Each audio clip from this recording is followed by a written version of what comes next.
오늘의 사연 지금 바로 시작해 볼게요. 안녕하세요. 40대 중반의 남자입니다. 제가 대학생이던 시절의 이야기를 한번 해보려고 합니다.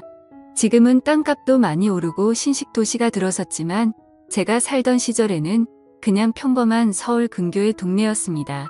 저희 집은 근처 대학가에 있는 단독주택이었는데 한옥 모양 건물이라 동네에서 조금 유명한 집이었습니다. 이 정도만 듣고도 제가 누군지 알거나 어느 동네를 말하는지 눈치채실 분들도 있겠네요. 아무튼 저는 그 집의 장남으로 동네에서 유명한 사고뭉치였는데 결국 노는데 정신이 팔리다 보니 대입에 실패하고 말았어요. 아버지 없이 자란 놈이 학벌도 안 좋으면 세상 어디다 쓰겠냐는 어머니의 말에 정신 차리고 재수까지 했지만 결과는 썩 좋지 않았습니다. 군대를 다녀와서도 별로 할 일 없이 지내고 있었는데 어느 날 어머니가 여권이랑 비행기 티켓을 저에게 내미시더군요.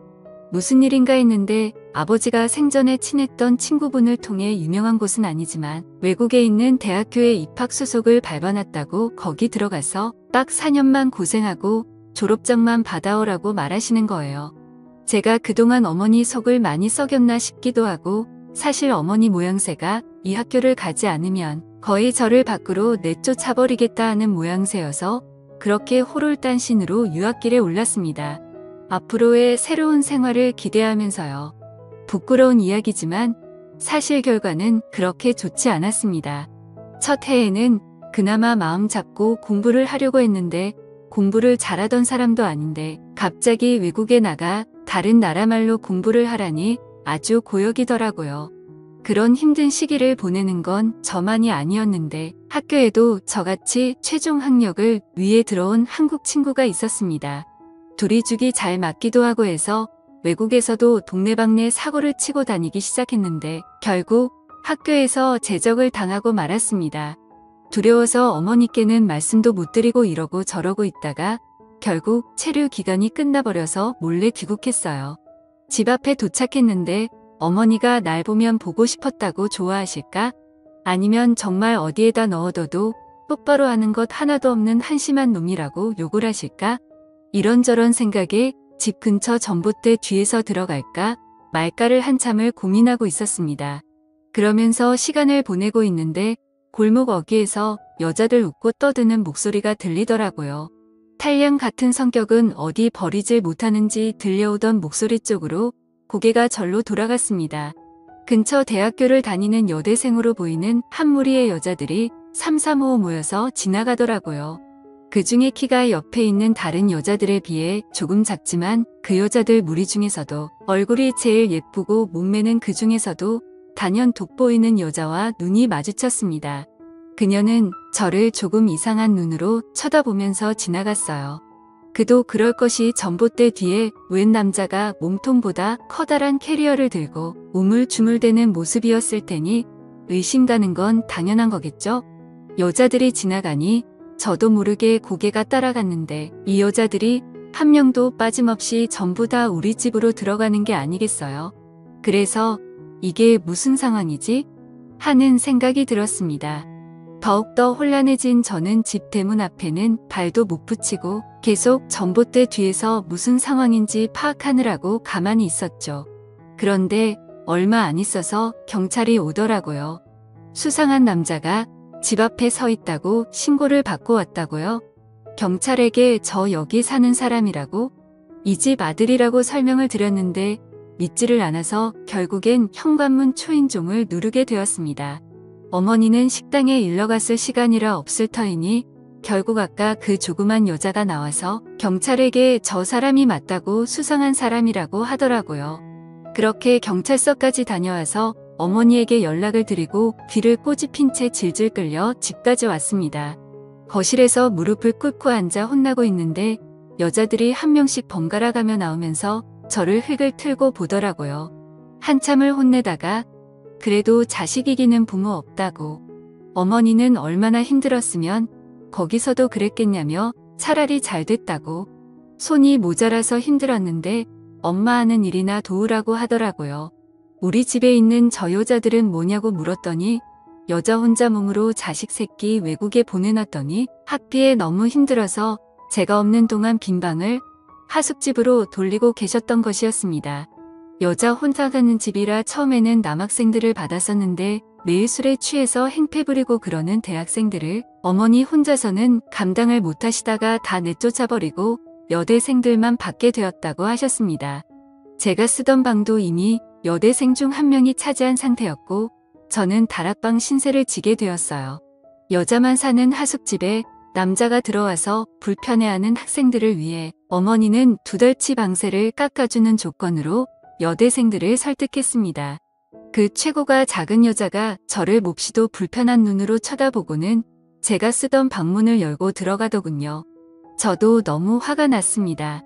저 여자 때문에 경찰서도 다녀오고 심지어 제 방까지 빼앗긴 꼴이었으니까요. 덕분에 하숙집 손해를 많이 봤다며 식당 일을 도우게 되었죠. 아무튼 그렇게 5명의 여대생들과 동거 아닌 동거를 시작하게 되었습니다. 그래도 왕년에 여자 꽤나 올려본 저였던지라 같이 사는 여대생들하고 친해지는 건 문제도 아니었습니다. 오히려 여자들하고 같이 살게 되니 좋더라고요. 어디 멀리까지 안 가도 젊고 예쁜 여자들이 항상 집에 있고 친해지다 보니 술도 자주 마시고 무슨 일이 있을 때마다 저를 불러서 도움을 요청하는데 애인이 5명이 동시에 생긴 것 같은 기분이 들었습니다. 무더운 여름 때였는데 마당이 딸린 주택이다 보니 거기다가 자리를 깔고 술도 자주 마셨습니다. 미녀 여대생들과 마시는 술은 무엇보다 값진 추억이었어요.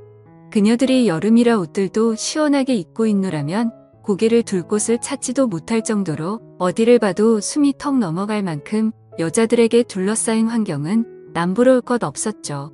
그런데 단 한 명, 저를 보고 경찰을 부른 그 여자와는 도무지 친해질 수 없었습니다.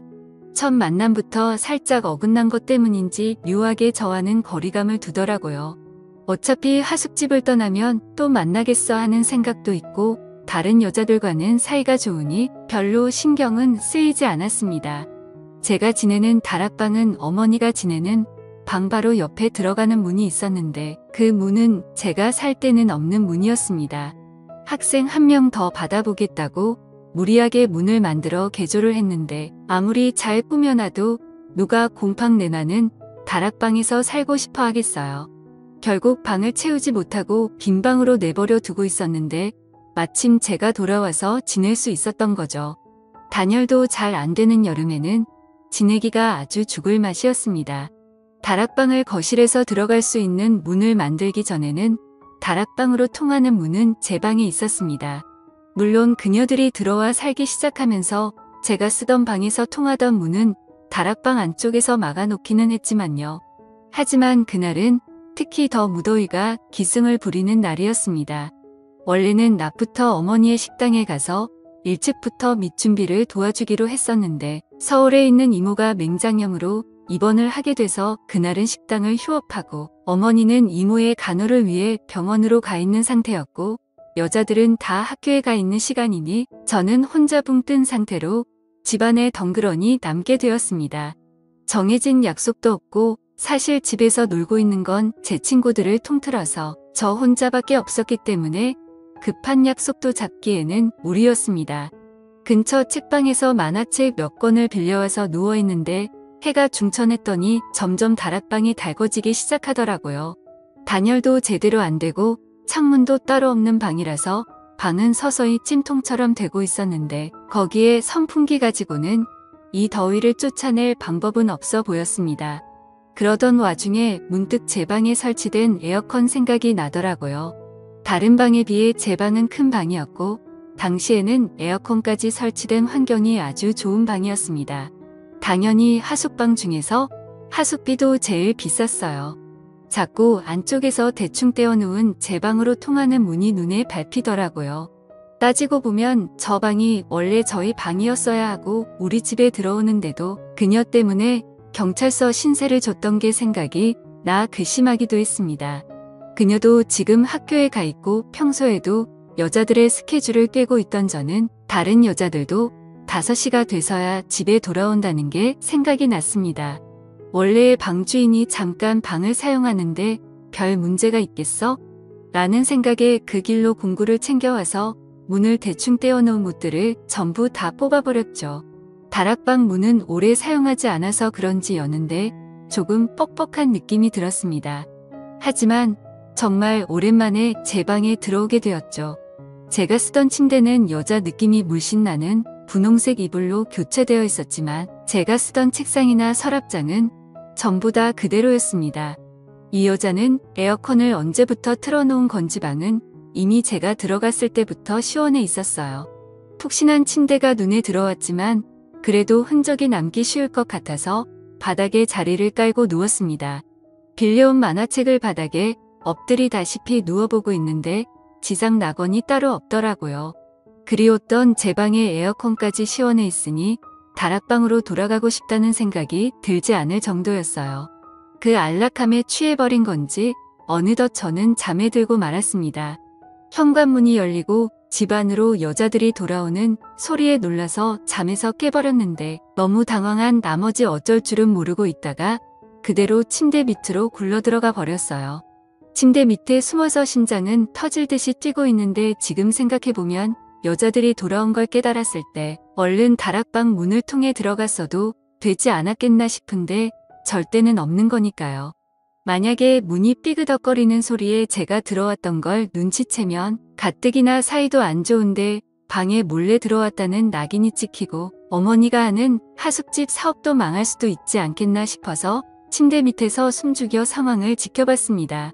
그녀가 방으로 들어왔는데 정말 심장이 터질 것만 같은 기분이 들더라고요. 너무 빨리 뛰어서 밖에서 들리지 않을까 하는 걱정도 되었는데 다행히도 그녀는 제가 침대 밑에 있는 걸 눈치채지 못한 것 같았습니다.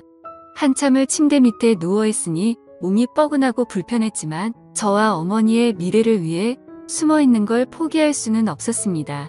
그 와중에 또 남자라고 침대 밑에서 그녀가 뭘 하고 있는지 너무 궁금하더라고요.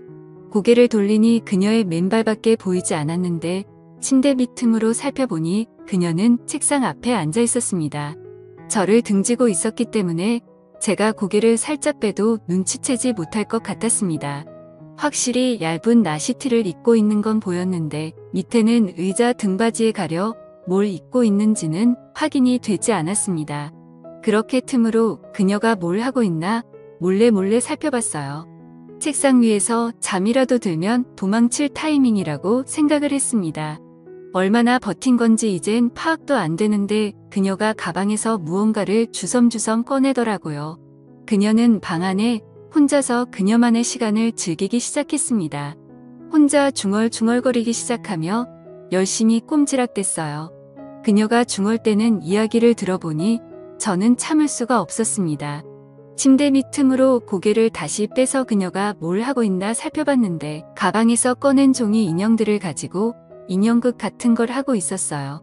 날카롭고 신경질적인 여자인 줄 알았는데 생각보다 아기자기하고 귀여운 취미를 가지고 있더라고요. 공주님이 어쩌고 왕자님이 어쩌고 하는데 그녀에게선 전혀 찾아볼 수 없던 이미지였기 때문에 저도 놀랐습니다. 한참 그녀가 혼자 떠드는 이야기가 끝나가고 저는 그녀가 혼자서 그러고 있는 걸 끝까지 지켜봤습니다. 그녀의 의외의 모습에 마음속 한구석에 이상한 감정이 생기는 것 같았습니다. 그렇게 그녀를 지켜보고 있었는데 그녀가 책상에서 벌떡 일어나더니 제 쪽으로 몸을 틀더라고요. 너무 찰나의 순간이라 제가 침대 밑으로 고개를 빼고 있는 것도 인지하지 못하고 그렇게 그대로 그녀에게 들켜버리고 말았죠. 그녀는 저를 보고 방이 떨어져 나갈 정도로 소리를 질렀는데 저도 그 소리에 깜짝 놀라 침대 밖으로 튀어나와서 그녀의 입을 틀어막고 미안하다고 사과하며 제가 다 해명할 수 있다고 그녀를 설득했습니다.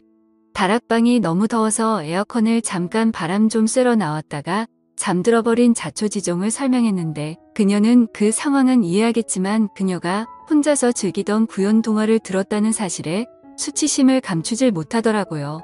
저는 그녀의 동화를 끝까지 들었기 때문에 아니라고 처음 들어보는 동화였는데 그렇게 재밌던 동화는 없었다고 칭찬을 해주었는데 그녀가 의외라는 반응을 보이며 좋아하더라고요. 유치원 교사가 꾸민 그녀는 미래의 학생들을 위해 연습을 하고 있던 것이었습니다. 오히려 그런 마음씨가 더 예뻐 보이고 어느 날부터는 자기 전에 그녀가 자꾸 떠올라서 잠도 이루지 못하겠더라고요. 다락방 문은 그날 이후로 방 쪽에서 틀어막아 버려서 그녀의 방에 2번 다시 들어갈 수는 없었습니다. 그날 이후로 그녀도 제게 마음을 열어 다른 여자들하고 술을 마실 때도 참석하고 저와 몇 번의 시간을 보내기도 했습니다. 그녀도 저도 서로를 의식하고 있었지만 누가 먼저 나서서 서로의 마음을 내비치지는 않았습니다. 그렇게 그녀는 학교를 졸업하면서 하숙집을 떠났는데 그때까지도 그녀는 저의 마음을 눈치만 채고 있었지 확인받지 못했죠. 지금은 저도 이렇게 어른이 되었고 가끔씩 어머니의 집에 가서 저와 그녀의 방이었던 그곳을 바라보면 그때 제 마음을 전하지 못했던 게 가끔은 후회가 됩니다. 지금의 아내와는 아무런 문제가 없지만 제가 그녀에게 제 마음을 일찍 말했더라면 제 옆에 있는 사람이 다른 사람일 수도 있지 않을까 하는 생각을 하면서 이만 사연 마치겠습니다. 오늘의 사연은 여기까지네요. 긴 사연 끝까지 들어주셔서 감사합니다. 구독과 좋아요 잊지 말아주세요.